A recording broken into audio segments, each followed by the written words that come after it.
Hi, I'm Kathy Rushing, host of the podcast Committed, the Entrepreneur Marriage. If your middle name is Restless and you identify with words like innovator, dreamer, changemaker, creative, independent, or you are married to an entrepreneur, or heaven help you, you're both entrepreneurs, this podcast is for you.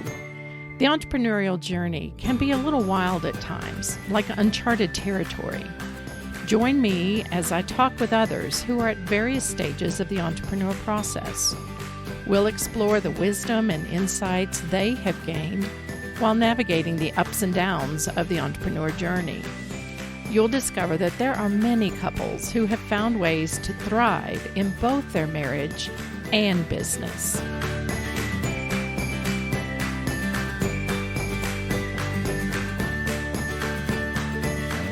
Today, I'm joined by Brent and Kierstan Fessler. Brent is another man that sat on a C12 board with Mark many years ago. Check out episode 3 with Brad and Jooyoung Voeller and episode 29 with Trevor and Catie Bird for interviews with other C12 peers. When Mark joined a C12 board, he found the life preserver he needed to get his head above water. These men, his board just happened to be all men, provided life-giving friendship and feedback at a critical time in the business and our marriage. And now we look for ways to support other entrepreneurs in their business and marriage. Brent launched Integreaters in January of 2020. Perfect timing for a consulting business launch. Oh my goodness, if we could only read the future. Listen for the singular principle that weaves its way through the Fesslers' approach to marriage, raising a family, and building teams in the workplace. It's simple, but not easy. Join me now as I welcome the Fesslers to the program. Good morning. Kierstan and Brent Fessler are joining me on the program this morning. Welcome, guys. Hey, good morning, Kathy. Good morning. Thanks so much for having us. You are welcome. Well, I'd like to begin by getting a snapshot of the Fessler family. How long have you guys been married? 23 years, and I did that without looking at my wife. Good job, Brent. Good job, honey. Yeah, June 7th, 1997. That was our anniversary. Kirsten's always been big on dates. So we kind of like a baby. We were always counting weeks and months and things early on in the relationship. So. And you guys live in? We live in San Antonio, Texas. Yeah, right at the beginning of the hill country. We're both natives. We were both born here in San Antonio and never have left. So tell us a little bit about your kids. What are their current ages and stages in life? All right. Well, we've got 4 amazing kids. Boy, girl, boy, boy. Our oldest is 20, and he graduated with a cybersecurity degree back in December. So he is on the job hunt. And, I say the job hunt. He's focusing on getting a couple certifications under his belt to look good on his resume and then going to grab a job. So that's big pivot point. Yeah. So we're excited for him, and he's still living at home. So I'm also grateful for that. And then our daughter is next, and she's 18. She's currently living in Dallas. She is on the road to becoming a professional ballerina and has been on that road for, since she was born. Yeah, she moved out when she was 14. So you can judge us as parents, whatever, when you let your daughter move out at 14. Yeah. But that is the journey of a ballerina. It is a lot of sacrifice on everyone's part. Yeah, that's right. For the whole family. Yeah. Number 3, son's 17, and he's going to be a senior next year. Another pivot point coming up. And then number 4 is 13, and he's awesome. He's a nuclear reactor, and things are either blowing up or bring energy to everybody. And yeah, he's really special. I love him a lot. Yeah. I love the story. I don't know if we'll get into that story or not, but it's a great story. And what are your current job descriptions?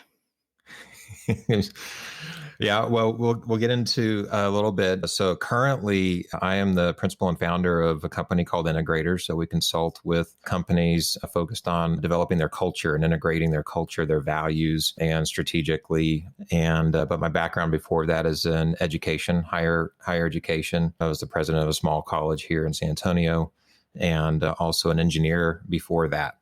And the other role is being a worship leader, and so and of course father and husband. So there's like all these Lots of hats. lots of hats. Yeah. Many hats. Yeah.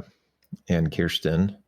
Many hats. And I am the mom, and I'm careful to say Incredible mom. I'm not just the mom, but I think that's a huge role in society, and that's the role that I wanted. And that is my primary calling and vocation, is to, first a child of God, and then wife to Brent, and then the mother to my kids. And that is, I'm still full-time in that season, although helping Brent however I can as he's navigating this new world for Integreaters, and just doing the, things to come alongside him and help. And then I think we talked just briefly before the show that I would love at some point to say I'm an author. So I'm dabbling in writing and trying to figure out what that road could bring, what that looks like, and navigating that. She's definitely a homemaker. She makes a wonderful home for us to live in, and really shapes the environment here and sets the atmosphere. So yeah, she's incredible at that.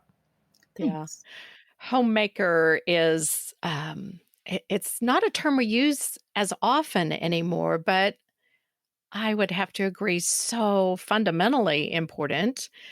So homemaker has evolved, and, and now with kids in so many activities, many moms find themselves kind of their alternate home is in their car. So anyway, it's, it's been even more important during COVID. I mean, because it's our, in some ways our home has gotten bigger and smaller all at the same time. It's become so many more things. I mean, it's become our offices, it's become our classrooms, it's become, so many gym, things. So yeah, yoga room. It should have become the gym more than it has.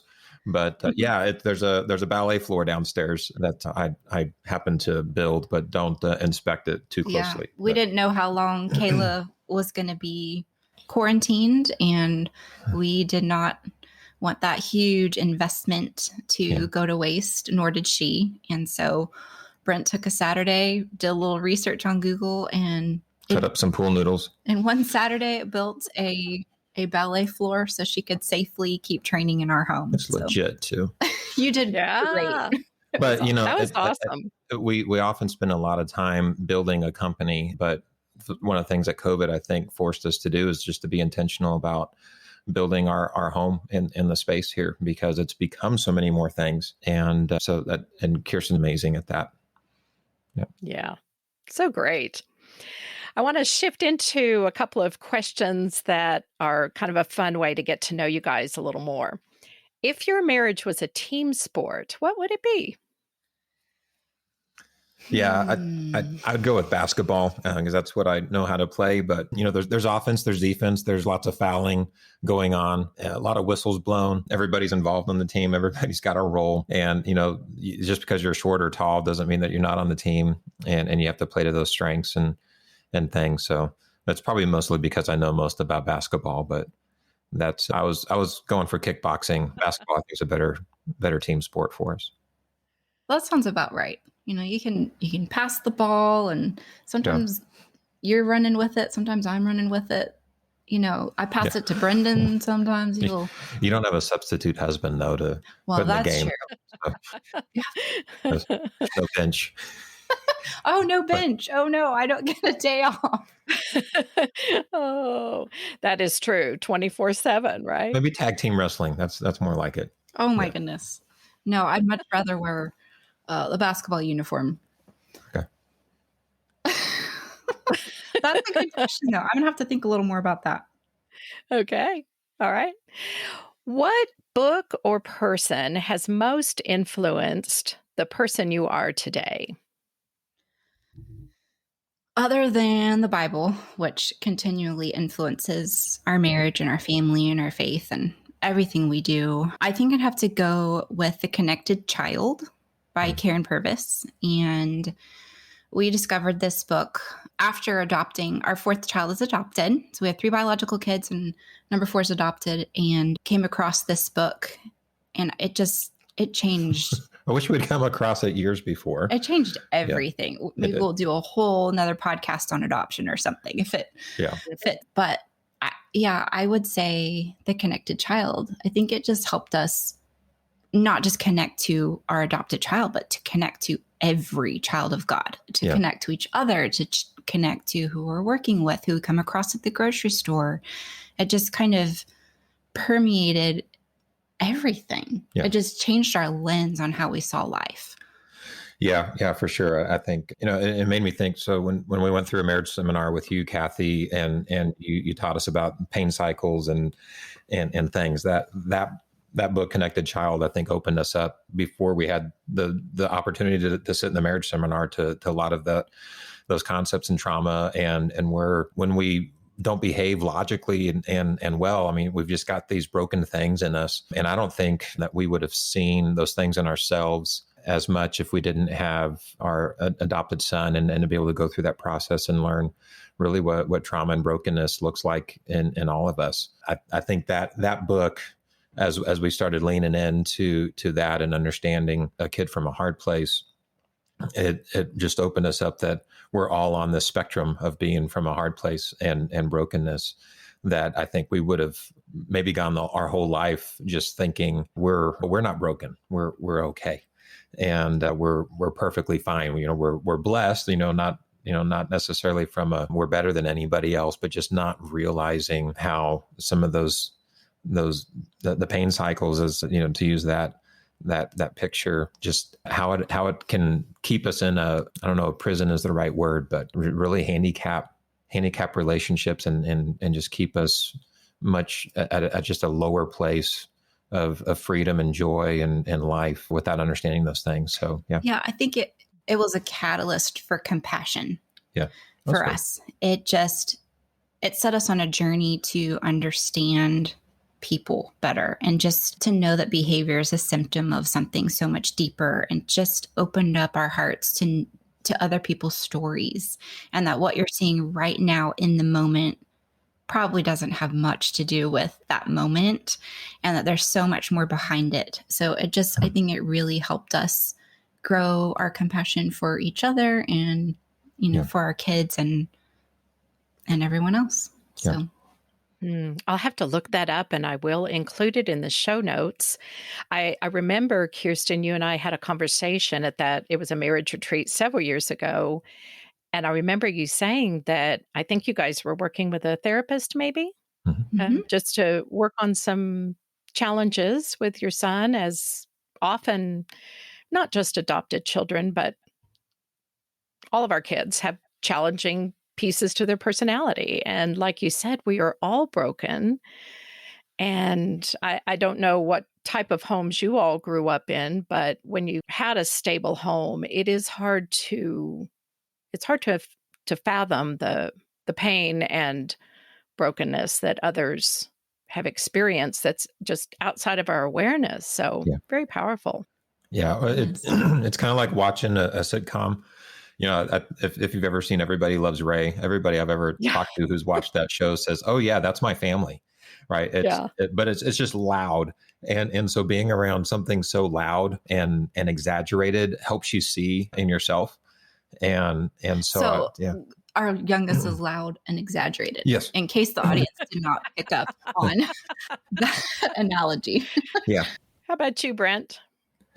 Well, I think I like that as well. I've got a whole list, and I would say I got to go to the Bible, I think, for this, because the big, and not the whole Bible, but of course the whole Bible. So, but there's this particular passage on love, 1 Corinthians 13, love is patient and kind, not jealous or boastful or proud or rude, and I go to that because it's that, along with adoption, have just shaped every facet of our life, from our parenting to business leadership and my work with culture and business. As young parents, I kind of had this prayer of desperation, not because anything had gone wrong, but really realizing that what was in front of me and the responsibility with this kid and the kids that were coming that I didn't know about, at that point.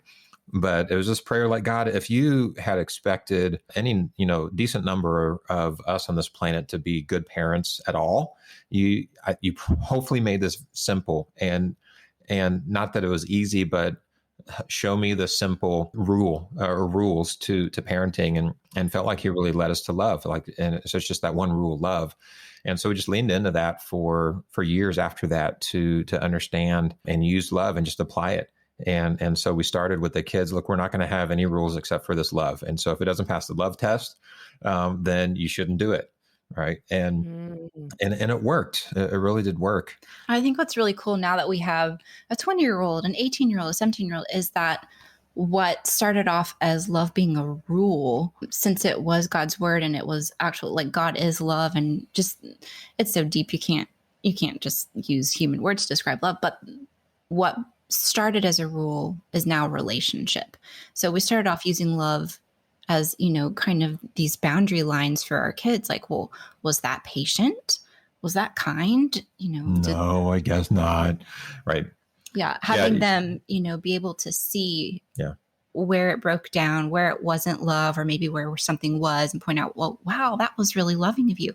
And now it's turned into just these great relationships we have with our kids. And it's such a blessing to be on this side of it, to have, grown-ups almost. I mean, Brendan's still in the house, but he's, almost 21, and he's just an amazing kid. And that is no testament to us. It's completely grace of God. And of course, the Lord that led us to that passage in the first place. But love works. I mean, it says right there that love never fails.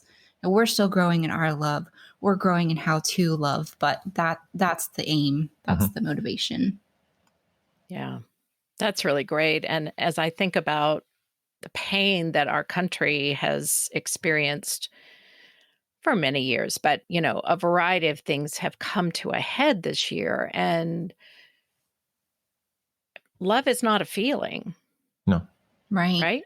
I don't have to feel this gushy love to act in a loving way to you. And so even as you were talking about how you interacted with your children, it's very different than saying, you hit Susie, say you're sorry.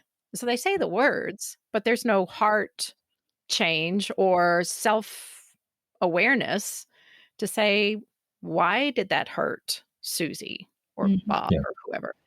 Or just, you broke rule number 7 and that's what was wrong, right? It really connects back to why on those things. And that extends into the work that I do in companies, honestly, is that we want to get companies and society away from just, was it against the law or not?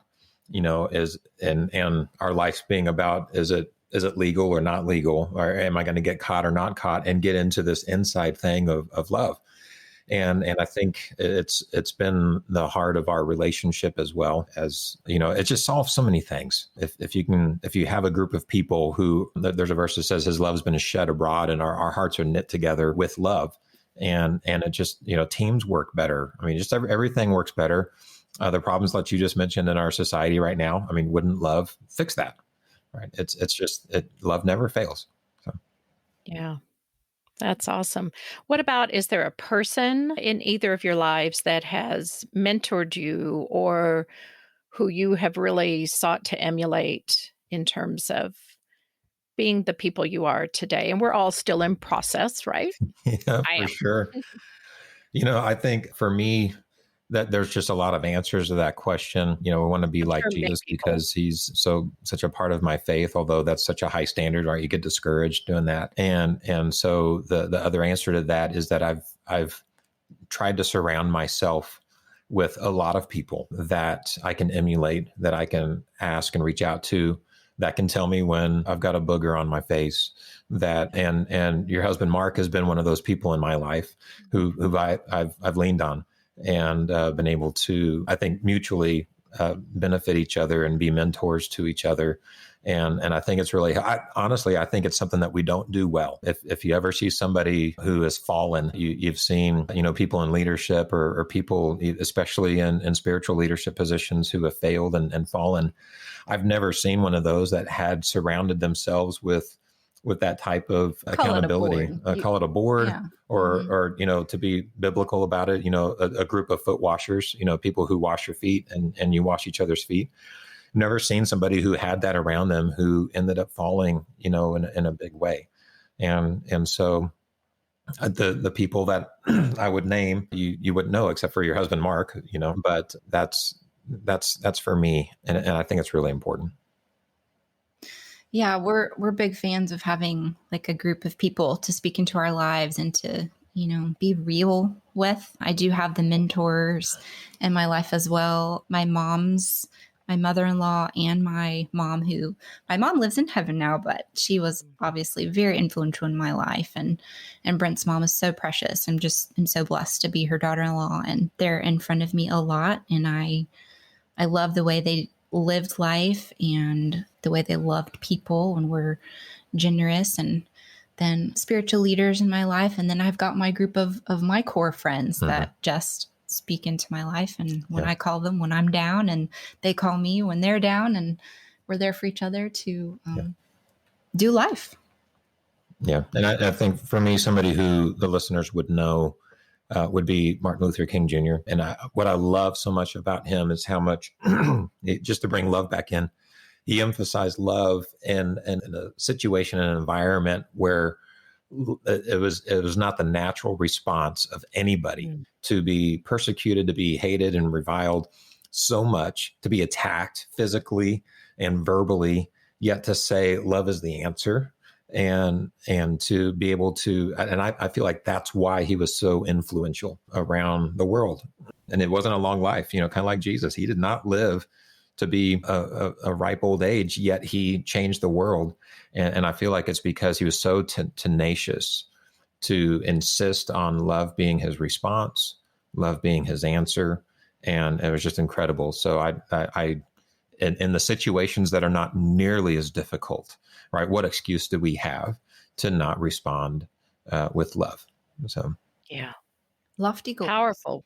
Yeah. Powerful words, guys. Thank you. Let's shift a little bit to kind of the beginning of your story.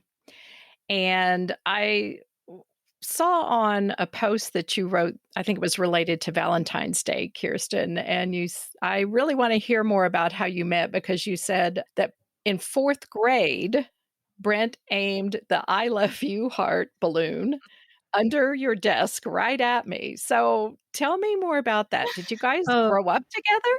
This is so fun. I love our story. Yeah. You are so cute. I love that you did this. Okay. So yes, we actually went to school together briefly for 2 years of elementary school. So when I was in 4th, Brent was in 5th.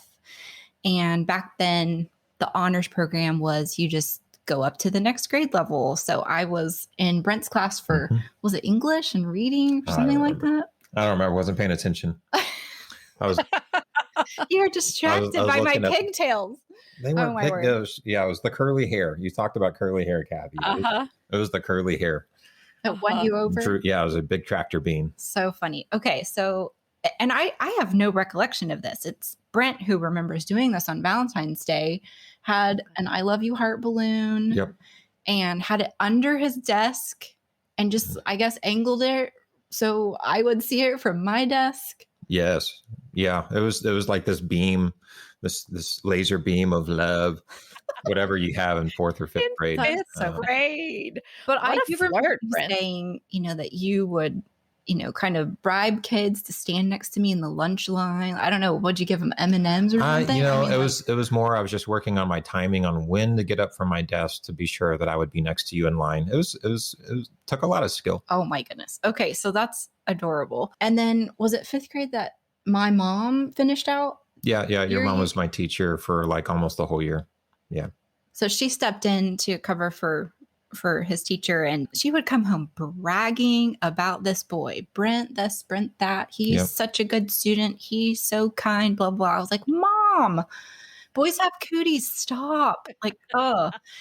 So I don't know. That's about fourth and fifth grade for me. Well, yeah. And So get in with the future mother-in-law first, and then the dating will go a lot smoother after that. okay. So when did you guys actually start dating? So we started dating in high school. Yeah. In high school. And we were at two different high schools, but Yeah, we reconnected at a youth seminar at our church, or it was at my church, and she came to visit. and you had Yeah. a date that night with another girl. It was military ball. It Yeah. was so funny. Yeah, it was an ROTC. So yeah. Okay. But yeah, it was a great youth seminar. I don't remember much about it. Oh, it was Do the Daniel thing. That's what it was. Mm-hmm. It was Do the Daniel thing. Spencer Nordyke. With Spencer Nordyke, Spencer and Cindy Nordyke. They're still around. And so I think it speaks to where our dating started. It was in church.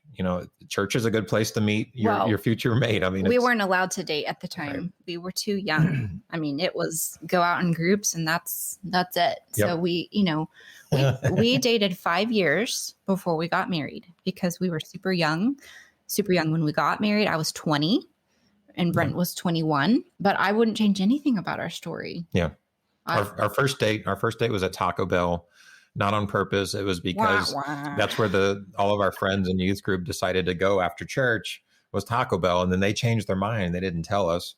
And so we were sitting there with our tacos at Taco Bell. And no one showed up. And yeah, so Oh, It was an accidental first date. Yep. We didn't complain. Nope. How funny. So how did you guys know that you were each other's forever person? And I think we grew into that. yeah, Don't you think? I mean, it wasn't a head thing, although, there was some reasoning involved. I mean, he was handsome and funny and motivated and driven and had vision for his life and, graduated valedictorian. He was sporty. He had just like so many natural things, but it was just more of a knowing. I just knew in my heart, like I can do life with him. I want to do life with him. He's my best friend. I think it went from friendship to best friend to, it just evolved from there. And I don't think we remember a moment where it was like, oh, I'm going to marry you. I don't think we had one of those. I think we just kept growing together and didn't want to do anything other than that. And we're still doing that. We're still growing together. Yeah. That's a choice. Most of thinking back, most of our time together just centered around church and being together in that environment. So we ended up, worshiping next to each other and hearing the same messages and not like we afterwards, we didn't like go into deep discussions or anything afterwards, but it was just such a central piece of us. And, I don't know that we ever thought we would go into the ministry, quote unquote, together. But early on, it was an emphasis of us ministering together. Like it was just a part of our conversation, like she danced, she was a ballerina and I sang, and we didn't really perform a lot together, but it was just, it seemed to be We're in sync. Yeah. I mean, it was kind of like part of the purpose. I mean, of just our relationship, or maybe a foundation of our relationship was just around those things. And they were real. And so I think, like Kierstan said, I think we just grew into that we just started seeing our lives intertwine and have purpose together and just seeing those things get in sync together. We talked about the future. We talked about, kids. So I think we didn't have a list of things, but we ended up just growing together, and our futures ended up growing together in that. There's a scripture that says to don't be unequally yoked, but to be equally yoked. And it's this picture of, a couple of oxen, trying to pull the same burden or the same plow.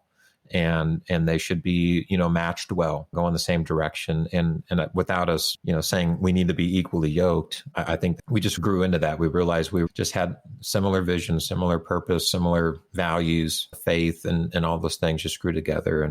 And I guess before long, we just, everybody else saw us as one person. It was always Brent and Kierstan, our births are 5 days apart. And so we just kind of became 4, honey. 4 days apart. Sorry. Is that number again? Sorry. Right after mine. Thank God for that. I mean, so if you're ever looking for, a spouse, get one that's got a birthday like just a few days after you. So like every time it's my birthday, I'm like, there's something important coming up. And What it's could it her birthday. be? Yeah.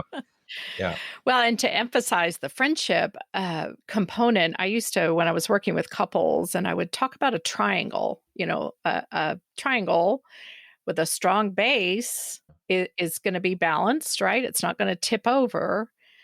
And so you start with friendship, and as it becomes more and more and more intimate, until you decide to marry. And so often, especially in our current culture, it is upside down, right? It begins with the physical. Oh, Mhm. well, that was good. We'll see if we can build on that. And it's an upside down way, really, to build a healthy relationship. If you want a relationship that's going to last over the years, friendship is so important because Yeah. passion comes and goes. You have days when you irritate each other, but if you can keep coming back to the friendship piece, then you keep building. And Yeah. And I so, mean, I feel like Disney has poisoned our relationship view and, emphasizing so much finding the right person. And there's definitely a lot of wrong people to marry. And I believe that Kierstan is absolutely the right one. But I'm so grateful that we had somebody early in our life that was emphasizing being the right instead of finding the right person. Yeah, you need to find the right person, but that's not the secret to success in marriage or a relationship. The secret is being that right one and developing through friendship where, I mean, we didn't, I don't know if we've still technically had an argument, but certainly have gone through a lot ever. Yeah. Uh, but yeah, that's not quite textbook, but I think it's more of our personalities are pretty easygoing, pretty easy to please, I think. But even with that, somebody early, I don't even remember who it was. Maybe it was Spencer Nordyke, but it was probably Don Weems, our youth pastor, just emphasizing that being the right person. And if you feel like there's something wrong in somebody else in this kind of a relationship, and I don't know how textbook this is, but the approach was never go try to fix that person. It was look inward and if anything, pray and let the Holy Spirit fix that in the other person. And so that was something I remember. I don't even remember what it was, but I remember there were a couple of things that bugged me when we were early in marriage. And that just, it rang in my ears. It's not my job to fix her. Like, that's not why she married me, to fix her. It's my job to just pray. And, because I'm not equipped to fix anybody anyways. And so if anybody's going to get fixed, it's going to be the Holy Spirit that does the fixing. You're still praying, And so right? I'm still praying, Okay. right? And you're still praying for me. But I think, yeah, to that triangle point, right? It's the foundation is not trying to balance on or, on precariously on this point that have I found the right person or not?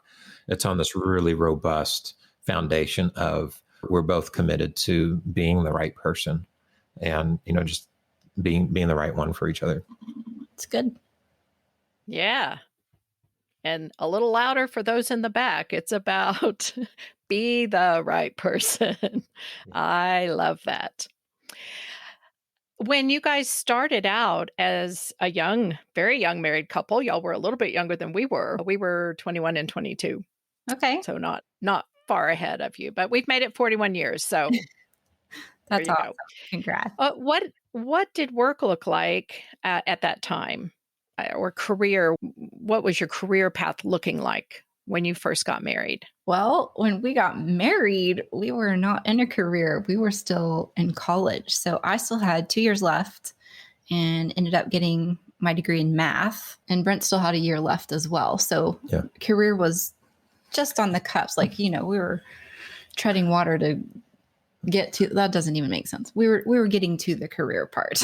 Yeah. Right. You were preparing for Yes. a career. And were you dancing then still, Kierstan? Not professionally, just recreationally still, big part of my heart. Yeah, gotten injured in college, which kind of derailed it. Mm-hmm.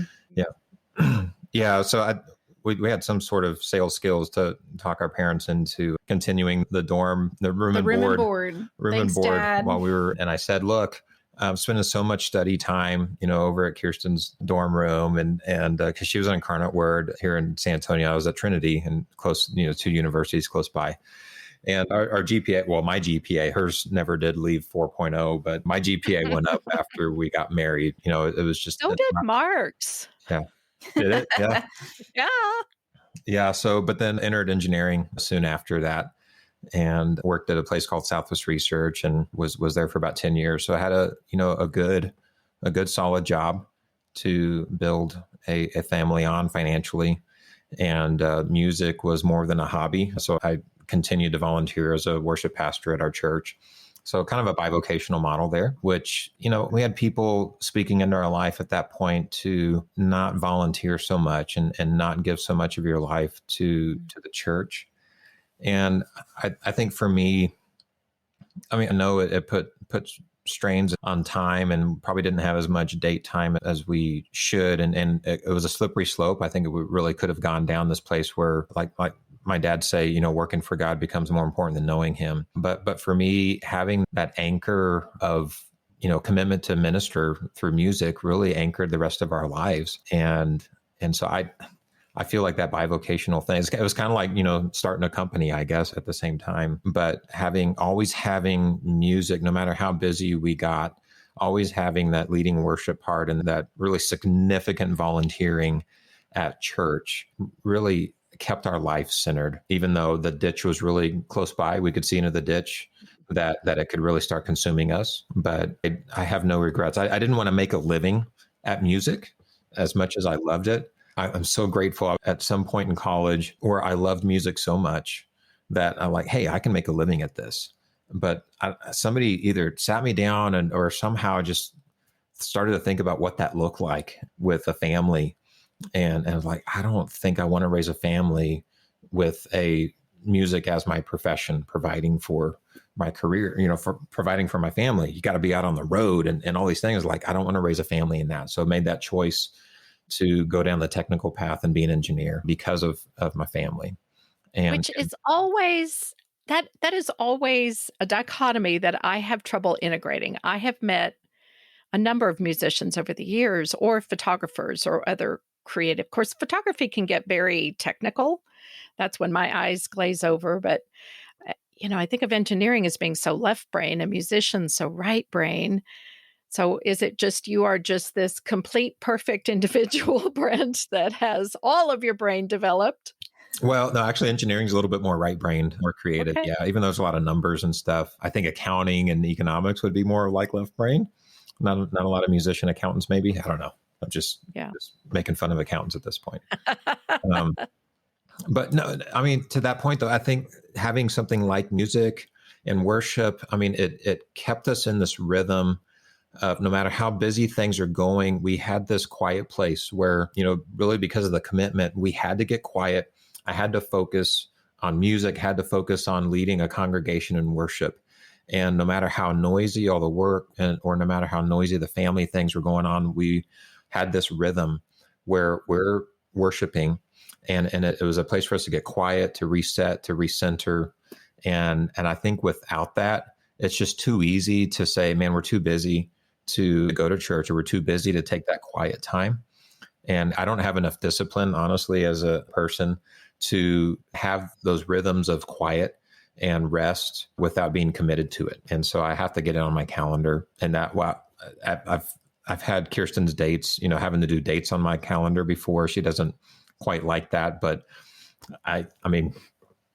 yes, you're on my to-do list, but you're that important to be on my to-do list. It's not like you're equal to all the other things like email and things, but I need to have that. It keeps it front of mind. Yeah. So, Kierstan, you got a math degree. What were your plans with that? Or was your focus at that point knowing that, you guys were already married, so right. We were what were your plans? Getting the math degree, my intention was, well, people are always looking for math teachers. And my dad gave me 4 years of college, which was generous. But that was it. So to do a 5th year to include getting a teaching certificate was not in the newlywed budget. So scooted out with my bachelor degree in math and thought, well, I'll just get the certification while I'm teaching, but ended up just teaching from the home and doing, one-on-ones and tutoring out of the home. And then, Brent took off in the work world. And I think I mentioned this earlier, but it was a goal of both of ours for me to stay home with kids. So, We had kids. Let's see, Brendan was born in 2000. Yeah. So within 3 years, I was a mom, and that became my primary focus. And so blessed that I was able to stay home with the kids. And I never said, hey, you belong at the home and you need to stay home. No, it was my choice. But I always tried to value and esteem that role and the importance of that. It's probably one of the greatest investments you could ever make on the planet is raising the kids. And we were blessed that I had enough income from the engineering work that you didn't have to go work, but we wanted that, just have that safety there to, if you ever wanted to go work, there's something for you to go and do with that. Mm-hmm. Mm-hmm. And it sounds like you found a good way to hang on to something that's very important to you, Brent. I'm starting to do some interviews with musicians and other artists, painters. I don't know who all we'll find to interview, authors maybe. But it is, there is a lifestyle and there are sacrifices in that lifestyle, and it isn't for everyone.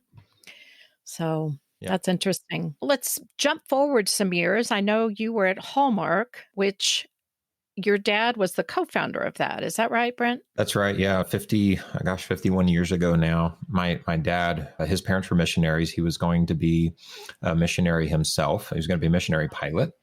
And he got on, somebody asked him to come while he was building experience to come in and start this school, aviation maintenance school. And so he did that. But for one reason or another, all of the original partners needed to exit that. And so my dad, who was, he was 24 at the time, it's so one of the traits for entrepreneurship is there's got to be a little bit of crazy naivety and ignorance and things all in there for somebody to actually build something, the great things that we see built. And so he had that. And kind of before he realized it, he was just there holding this university, the start of a university.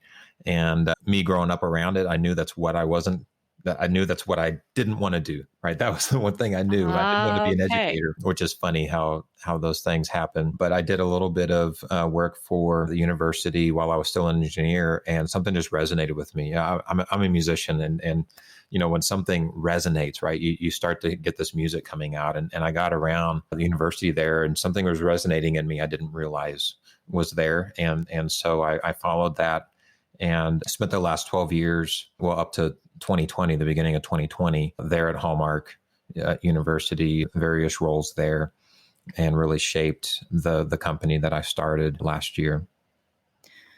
I think it's funny. I'm just going to mention this part because it's half marriage and half entrepreneurship. That in the beginning of our marriage, I don't know if we verbalized it or if it was an unwritten rule, but it was like, you're not going to work for Hallmark. Like both of us were just sure of it. We're like, really, it's not on the table. It's not available to you. So enjoy being an engineer, enjoy being a musician, whatever else. But Hallmark it was like, no. I mean, what it takes to start something or even just to keep leading something. And so our picture of that was always around whenever Kierstan was home or over at our house or anything as we were dating. When we were dating that, around the dinner table, you just can't help but you hear everything that's broken and messed up. And I was like, wow, that is a horrible place to work, right? Because that's just what mom and dad as entrepreneurs, that was their life at home was they were, fixing things and dealing with, keeping this university growing and on track and things. And I was like, oh, wow, that's like so toxic. I don't want to be an educator if that's what it's like. But it was really more of I think an entrepreneurial picture, because that was just what they had to go through to start up something like that.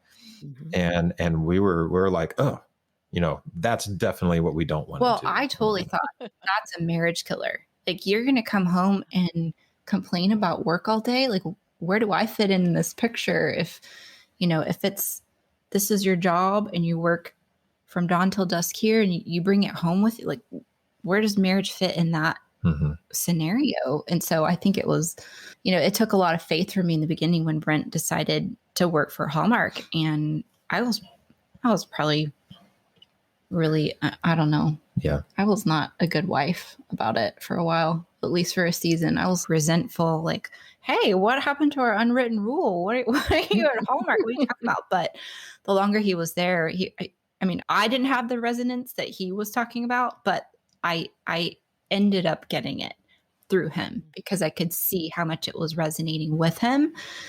I'm like, okay, you love it. You were born for this. You were made, for this season. And that's exactly how I feel now. It's like, oh my goodness, you were totally born for this. This is so who you are. You were meant for this. Integreators is just the next phase for Brent. And I'm so proud of him. But those years at Hallmark helped prepare him for what he's doing now. Mm-hmm. It all fits in the story. Yes. And how interesting that you saw your mom and dad discussing that, Brent. Was your mom involved in the business, or was she just kind of like the... Yeah, she's done everything. She'd done everything there, from payroll, accounting, to enrolling, to toilets. I mean, she did pretty much everything there from the beginning. In fact, I remember my grandmother babysitting us most days because she was going to work with my dad and helping out there. And being a kid, you experience these things so different when you're a kid, but I realize now they went through so many times where things almost failed completely, whether it be from some frivolous lawsuit or just the market. Dad, 50 plus years. Well, you've been through a lot of market downturns, from the SNL thing in the 80s. And so I saw them go through that, and their marriage is as strong as ever. But it's definitely a special grace for entrepreneurs to start something like that. And he started it in a different way than I've started Integreators. I'm starting it much later. He was 24 when he started Hallmark, and I'm here in my 40s with, 2 careers sort of under my belt, and established at home, and a bit of runway, and just totally different place. I feel like the type of entrepreneur it takes for what I'm doing is very different than what my parents went through. I mean, no safety net, dozens and dozens of, hundreds of people depending on you, if you include the students and everything, and people against you. I mean, you got regulators, and I've got a much easier road on the entrepreneurial journey I've chosen right now. But so I know this is about our marriage, but I just throw in my parents' marriage journey in there, because I'm grateful to have had. I think having that model was so valuable, to have seen my parents go through so much difficulty, yet to be such a great. I never saw them argue once either, even though I know they've been through hell, business wise, and they were always not perfect, but great parents. They have that foundation you were talking about, that great friendship. Yeah. And so dad was always teaching Sunday school. As busy as he was starting up something, he was always, every week he was in there preparing his message and teaching Sunday school. So I think, it was great to have that model. And I think it was really valuable to us, right? And still is. Awesome. So let's shift to Integreators and tell us about this business that you started just about a year ago, right, Brent? January? Yes. Yeah. Last 2020. Great timing for everyone last year at this time, if we could have predicted the future. Yeah, I know. Hey, we got a pandemic coming up. It's on the calendar. It'll be a perfect time to start up a new company. Launch. Everybody's going to want to hire a consultant next year. Yeah. Yeah. So tell us about kind of the conversations that the two of you had, and how you decided to launch, and what that business is about. Well, it's kind of like Swiss cheese. There's not one thing. There's a lot of things that end up lining up over time, and it Swiss cheese. Yeah. Well, I do not understand this analogy. To actually get through Swiss cheese, it takes a bunch of holes to line up at one time. Like, it's not just like, hey, it was this one thing. So, so it's a journey. It was a series of conversations. Well, and you started this business about a year ago, but the seeds of it were ancient inside of you. Yeah. And so in leading at the university, it was part of a personal journey too. The frustrations for me, not that education was not a passion, but I think operations was not a passion. And so that there was just kind of this dissonance. That's the opposite of resonance. when it came to me having to spend so much of my energy in places that I'm realizing I'm not built for. I'm a dreamer. I love solving problems. I love looking forward and just always looking out and being an optimist and things like that. And the discipline of operations and leading a large team at a university, just over time, it was like, things just weren't fitting well, but the passion of the education did. And specifically with developing character, which honestly to me, we talked about love earlier. It's really about developing love in people. And like, that was where my passion kept being drawn to. And this operational side just kept getting in the way. And so I think that was frustrating. We weren't that articulate at the time to be able to describe that. But the conversations were, look, I don't know that this is my forever thing. Even though I'm passionate about education, my role at the university, is that really am I going to find joy in that for the next 20 years? And so I think those were the conversations and just trying to lean into those things and uncover those things. Kierstan's much better at articulating beautiful things, but I think, I don't know, you go from your side. Yeah, I just think there was just this kind of beckoning to something bigger. The years at Hallmark were such a blessing, and it started feeling more like a springboard than a permanent structure. It was like, it just feels like there's something else. Like, you're meant to do something on a larger scale, bigger, and he's a visionary. So to limit him to one place and one entity, one school, just started feeling, I wouldn't say suffocating. That's a little too strong of a word, but it was like, I just really feel like there's more, and we're still leaning into what all of that means. Mm-hmm. But it was just taking the lid off. Like, what? Okay, he is a dreamer. Like, if we're going to dream, and I'll say this too, while I'm talking about dreaming, is that Brent is a dream come true for me. Like, I'm living in a dream, but to have a dream come true, you have to keep dreaming. Like, you have to have something continually keeping to come true. So you have to keep dreaming for your dream to come true. And so I think there were some years where we just stopped dreaming and it just kind of felt stifling. I don't know. It wasn't all Hallmark. There were some challenging behaviors in the home and some things like that too, that just started feeling really heavy. But when we started dreaming bigger together and thinking, okay, what if we took this lid off? What could this look like? There was so much life coming from it. So much just happy energy. We just thought, okay, let's lean into this. What can this look like? And it just became. Yeah, and it's so important, isn't it, to figure out what is life-giving to us and to our partner, because it's hard when you see your partner just, I think if you're practicing love, as you said, you're tuned in to whether your partner is energized or whether they are tired all the time and they don't have this zest for life. And a friend of ours recently sent Mark a podcast, and they were talking about multipliers and simplifiers. And Mark recognized pretty quickly, he was like, oh yeah, I'm a multiplier. And there are different types of entrepreneurs. I think one of the things I love about this podcast is meeting so many different people with different ways of approaching something new or bettering something. And it kind of sounds like, Brent, you're probably a multiplier, not a simplifier. I know in Mark's business, he was the visionary. He could get things started, but then the day-to-day running and after 20 years of that, it really did. Yeah. It's like it just ate his soul. And that was when he started at C12. Mm-hmm. And it saved our marriage. It really did, because he was so empty at that point. And I felt bad because I was always trying to, well, what else can I do? But there was only so much I could do. Right. Yeah. So this idea came about kind of over time, or tell us how Integreaters then developed. Well, it was the guts of it I developed at the university. I was developing the character development program there. It was a differentiator for the university. Instead of just trying to develop skills and knowledge, we also wanted to focus on developing the character.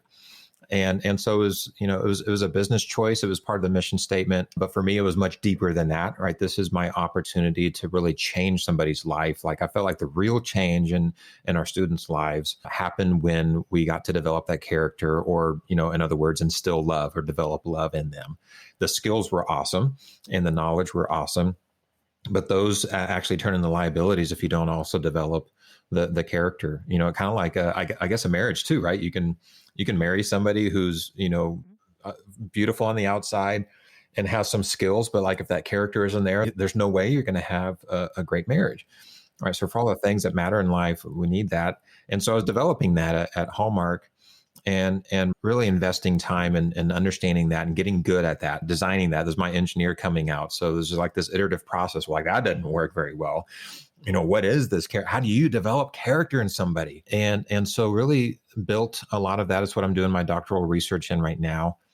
And matured that program there. But I think one of the seeds that landed there was, we had a number of employers who had hired our graduates from the university there that said, wow, your graduates really are different. They stand out from other people that we have on our team. And not 100%, but they were saying that there really is a difference here. And it wasn't because we recruited those students. It was really because something was changing in them there at the university. And these employers would say, hey, do y'all export this? Do y'all do this at, can you come do this with our employees? And, so being asked that a few times, just like, what, that would be so cool. I'm grateful to be able to do this with the hundreds of students there at the university, but there's thousands of employees out there. See, you're a multiplier. To come in and reach them. And the marriage part that comes into this was because it's really just an extension of how we were trying to raise our kids and what we believed in that. It's all integrated. We call the company Integreaters because I really believe these things integrate. And this startup specifically, I could never have started this up in my 20s because I just didn't have these pieces. There weren't these pieces to integrate. And so this type of entrepreneurial endeavor is something that I learned after being a parent, after adopting, after trying to lead a team, being an engineer, being a worship leader. Like, all these things are converging right now to enable the startup. And so I think, that's how Integreaters has started. The philosophies, the processes, and everything. It's all the things that we've talked about. Raising kids, adopting kids, that connected child book, understanding trauma. It's all come together for this. And Kierstan has been incredible in it, because not that she does a lot of work in there, but she asks me all the right questions. And she reviews things, and she's like, well, do you really want to do that? What are you thinking here? And she's been such an incredible advisor and a helpmeet in this.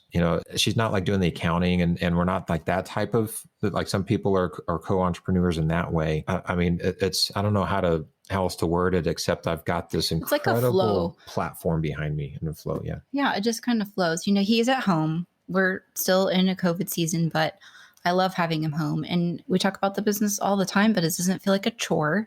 Yeah. So that part of where I was scared for him to work for Hallmark because, oh my goodness, you're going to bring business home and there's going to be no marriage. And now here we are, like, you're literally at home working all the time. And we're talking about Integreaters all the time. And our marriage is better than it ever has been. Yeah. So, the fear is gone. And it's like, you just keep growing together and you keep choosing each other. Yeah. And obviously we're in this road together. We're holding hands, but it's like, Hey, can you come read over this? And does this wording make sense? And he's just, come down for a lunch break and we talk, I just had this phone call and blah, blah, blah, blah. And it's just been really kind of fun. I know we're only 1 year in and we have really high hopes and we're excited where it's going. And it's kind of, taking more shape. So even though it's harder work, there's more joy. And so I don't know if this is like textbook kind of a startup, and financially it's going through all the normal struggles. It is a pain in the butt. Especially this last. Yes. Yeah. But even with the struggles of trying to get customers to, engage with new consultants, it's been full of joy, I guess, is even as hard as it's been. And I don't know exactly all the ingredients going into that, but I know it would not be full of joy without, I mean, I feel equally yoked going back to that picture again. We're in this together. Y'all are a team. We're a team. Yeah. We're complementary. Yeah. So yeah. I love it. I love it. So how has it gone? I mean, you launched in January and then the world shut down in March. We're coming up on a year. Yeah. I mean, from one standpoint, it's been, companies need employee engagement and culture work more than ever because employees are working at a distance. But the practical side of it is that we may or may not have cash. And so there's this weird two ditches going on. The companies either have been just slammed and they've had to, furlough employees, or companies in certain industries have been slammed on the positive side. And we don't have time to carve out 2 hours to do, and so that it's a really interesting time with that. But God has blessed us, especially through relationships I've already had, and with owners and leaders who already were familiar with my work, have been early adopters, and so very grateful for that. And again, another one of those things, just having an idea is not enough. I've had to rely on relationships that I've already had to call on, and so yeah, business is going okay. And I January 21 just hit with some crazy energy. It was looking really, really challenging at the end of 2020 between the holidays and COVID and everything.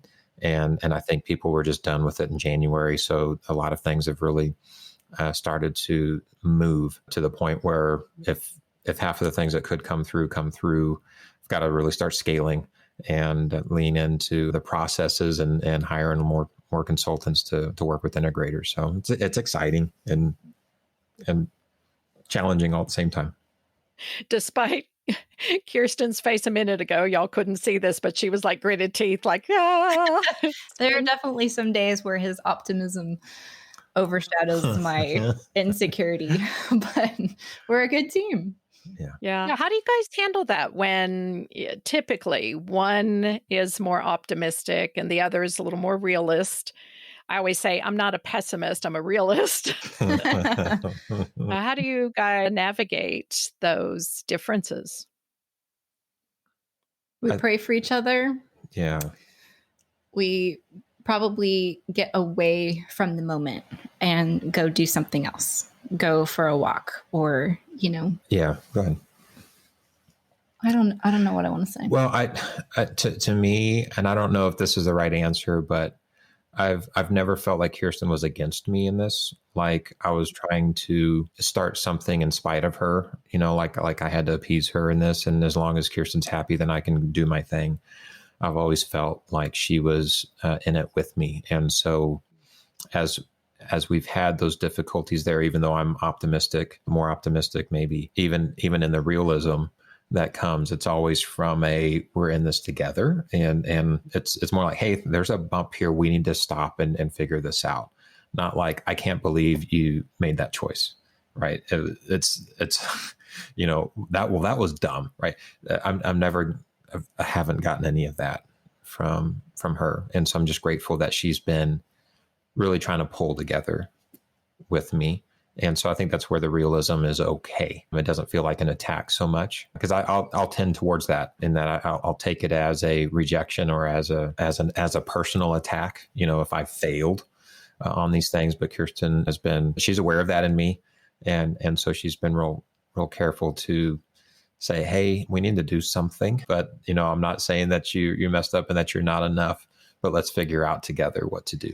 Well, I think you've built such a strong foundation of faithfulness that I have so much trust in who you are and the choices that you're making, that you're not doing this for yourself, that you really have all of us in mind. And there's such security when you can trust your spouse, and that's when you can grab hands and go through hard things together, because at the end of the day, he's still choosing you and I'm choosing him, and we both know we're doing the best we can. Mm-hmm. When you have that lens on it, he's not squandering time or money or resources, that all of this is for a greater purpose and it's for us. Yeah.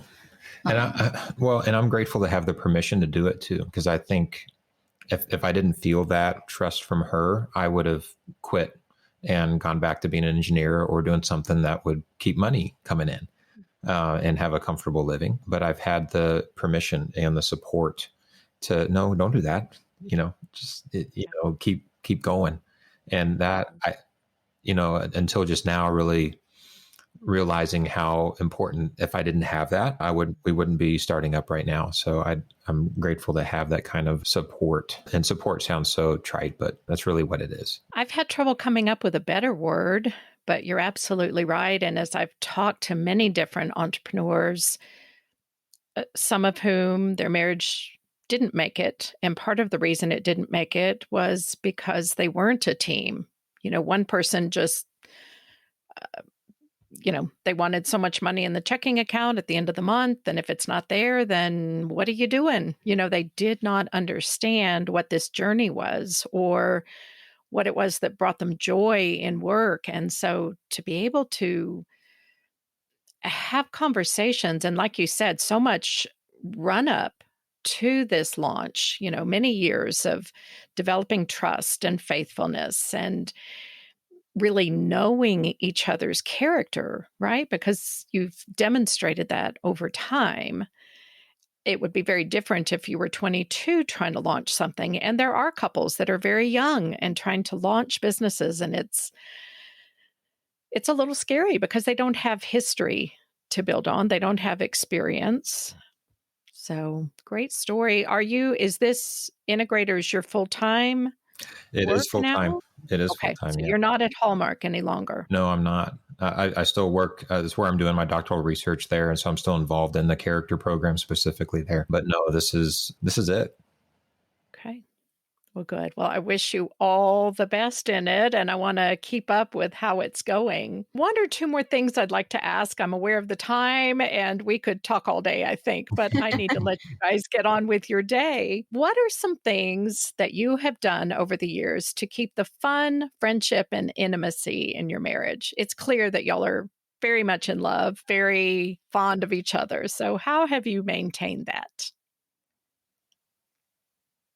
Well, putting her on my to-do as not romantic as that sounds. It's not romantic. No, but because things just consume the rest of your life. So I think being intentional has allowed to be fun, but just being aware that, hey, we need to have fun. That's been the hidden blessing of COVID is we've gone on more walks this past year than ever. And so that's been a great time to just, go have fun together. We have to laugh at our kids sometimes. So I think I naturally have, I'm sure she didn't say this, but I'm pretty sure she was drawn to my sense of humor. And that's what really drew her to me. Helps. It was not my knee-high socks or my my dashing looks, and all of our kids have got that.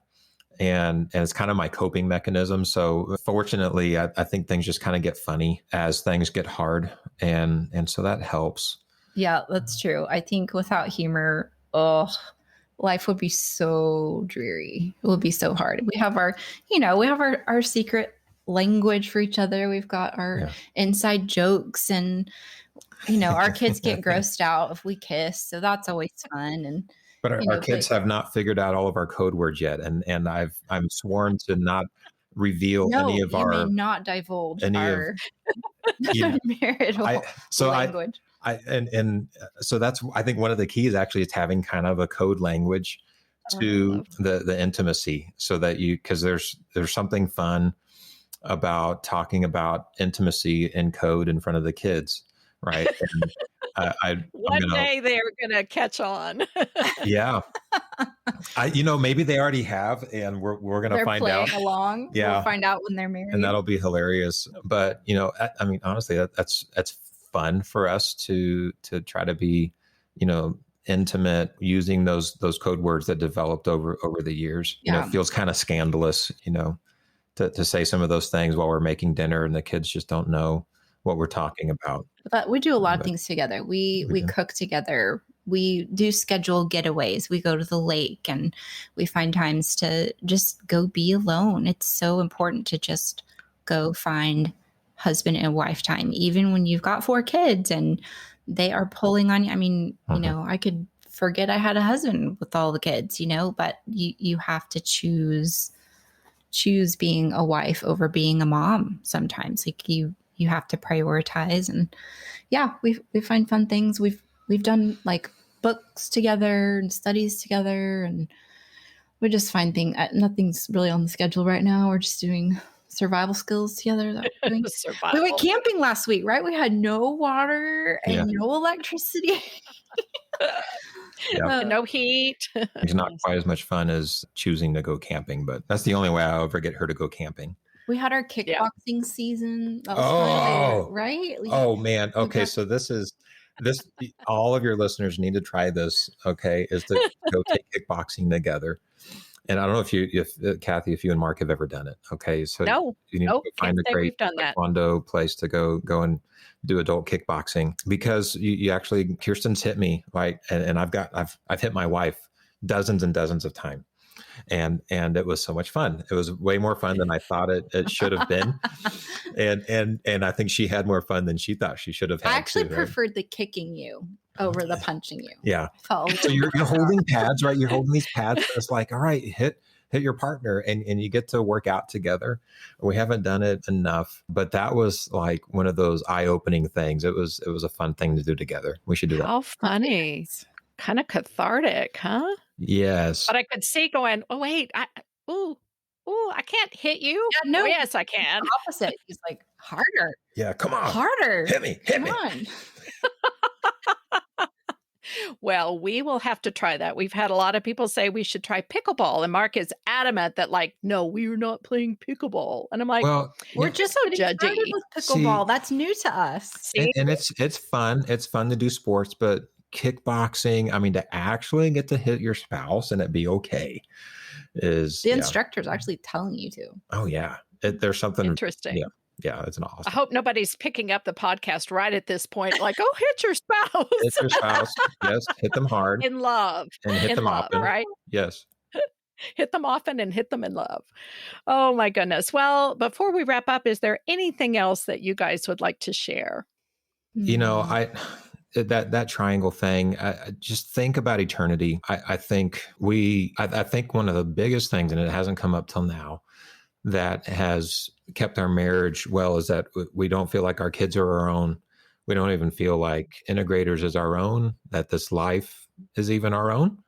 And I think that is so liberating. Even, I'm stewarding my wife as much as I love her and like she's my wife. She's a daughter of the King first.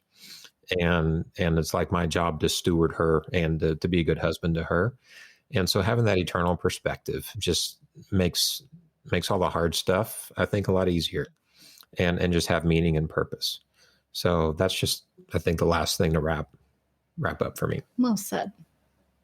Well said. Well, thank you guys so much for being here and for taking time out of your busy days. And it was great seeing you. And I hope maybe the 4 of us can catch up when we're in Texas very soon, I hope. We're doing it. Come on. Kickboxing. I'm gonna suggest that to Mark. We'll see what he says. I might be more motivated than he is. Just don't tell him. Just say, hey, wear your tennis shoes. We got a date with Brent Kierstan. Oh, there we go. I love it. We'll give you Mexican food afterwards. It'll be okay. I promise. Yes. But anyway, thanks so much, guys. Thank you, Catie. We appreciate it so much. We'll talk soon. Bye-bye. Thanks so much for listening and coming along on this journey with us. If you enjoyed this episode, I'll bet you know someone else that might also find it helpful. Sharing an episode is super easy. You can also give a rating or leave a useful comment, and all of these things help the show rankings, which then helps others find the show. Thank you in advance for being an action taker. You can find a full transcript at kathyrushing.com. And if you have a burning question or a comment you'd like to leave, you can now leave me a voicemail, and I'll include it in a future episode. Just click the link in the show notes and voila, your voice will show up in my inbox. You're building a life together. Make it a great one. See you next time.